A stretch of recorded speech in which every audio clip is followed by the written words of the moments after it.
Ready? Start. In Mumbai, you have certain specific problems.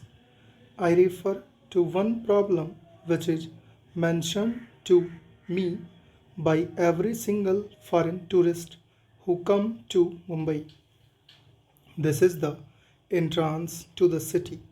Now, this is something which I have mentioned to the Chief Minister on every drive into the city and at practically every public forum where I have spoken.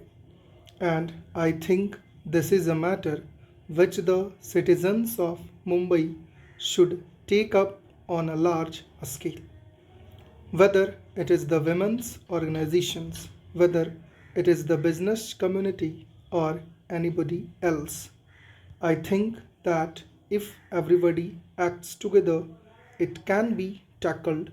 It is not a very large area, and I do not think that finances alone stand in the way.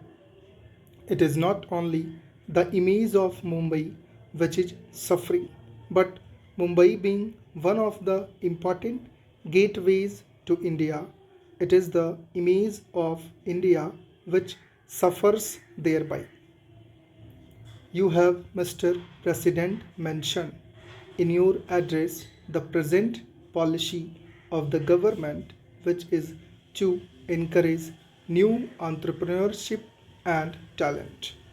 But what have businessmen done to identify and promote such talent of which there is no dearth in the country? The bigger business and industrial establishments, by trying to foreclose profitable lines of business and sometimes by seeking to produce everything under the same roof or in allied establishments, succeed in keeping out new talent from entering the business field. Associations such as yours and other chambers of commerce should draw up concrete a scheme to foster new entrepreneurship and talent. One suggestion which was made at the last meeting of the custodians of the nationalized banks was that some of the senior and professionally qualified executives in bigger establishments who have the necessary skill could step out and start smaller scale enterprises to provide employment to young engineers and other technical personnel. They will, of course, get all help from the financial institutions in the public sector.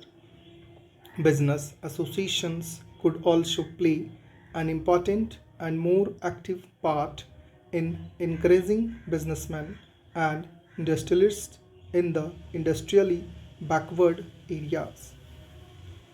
As regards the organizational setup of the new nationalized banks, I think there is hardly any need for me to reiterate the assurance which I have already given, that is, that we do not propose to set up a top heavy organization and we do envisage maximum possible freedom and flexibility of operation of individual banks consistent only with certain broad social objectives and that the functioning will be completely insulated from extraneous political influences.